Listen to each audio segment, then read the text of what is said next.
In this video, I'm going to demonstrate how to duplicate a DKS MicroPLUS remote to a self-learning remote with cell. Please note, the self-learning remote can only duplicate the remote part. That means press the button to lift the garage gate. So if your original remote also acts as an RFID chip to tap on the reader for the building to access the building, the self-learning remote will not copy that. If you want to get that copy, you need to purchase an extra fob. And in most of the cases, we can duplicate the fob by using the serial number in the back. Please also note that the DKS remote is a true rolling code remote. So the cloned remote is going to have the rolling code effect. I'm going to explain what is the rolling code effect at the end of the video. If that's a concern for you, please do not purchase a remote from us. There are 3 steps to duplicate the remote. The first step is put the self-learning remote into the learning mode. The second step is to press the original remote button so that the remote can learn the code. And the third step is to press the desired button you want the original remote button program to. In this example, I'm going to demonstrate copy this button to this button. If you only use one button, that's all you need. However, if you use all the 3 buttons or all the 2 buttons, what you can do is that you can copy this button to this button and this button to this button. To enter into the programming mode, we need to press and hold the second button and then press the first button 4 times.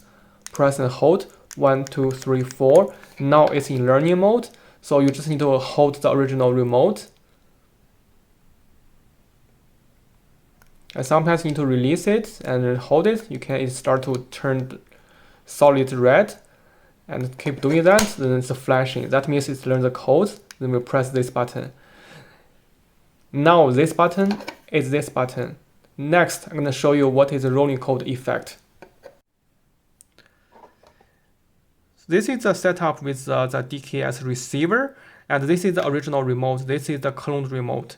So what rolling code means is that every time you press the button, the code is different. That way it's going to prevent people from duplicating the remote, because even I try to grab the code from original remote, if I try to resend it, if the code is already being used, then it won't work. So what happens that this is the clone remote and this is the original remote. Then at some time that we have to send out the same code, right? Because this one is this one. In this demonstration, I'm going to demonstrate what's going to happen. So now let's say I already copied the remote. Then I press this button. You see nothing happened. I press this button twice. Now it opens the gate, right? Then I can continue doing this to open the gate. But remember, you press the button 3 times, right? But this remote, we have to press another 3 times in order to roll to the next code, which means if I press this time, it does not work. Second time, it does not work. Third time, it works.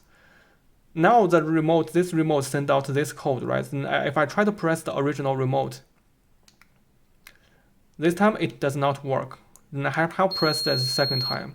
So usually if it is okay, if for example you have 2 cars entering the same building, mainly 2 cars are gonna use the remote daily. So what happens next time the other remote try to use it, you just need to press extra times. However, if for example 1 car just sits there and not pressing the remote, you keep pressing the remote to open the gate. Let's say you press it 10 times.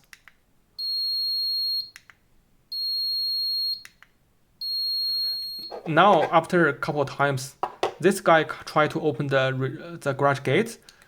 You see, it won't lift the gate until you press the same number of press as that remote. Some rolling code remote system has a backdoor, and they have an initial value. Then you can try to send out to clear everything. But for DKS, we did not find the backdoor. So this is the best solution we have. But if that's something concern you have, do not purchase the remote from us.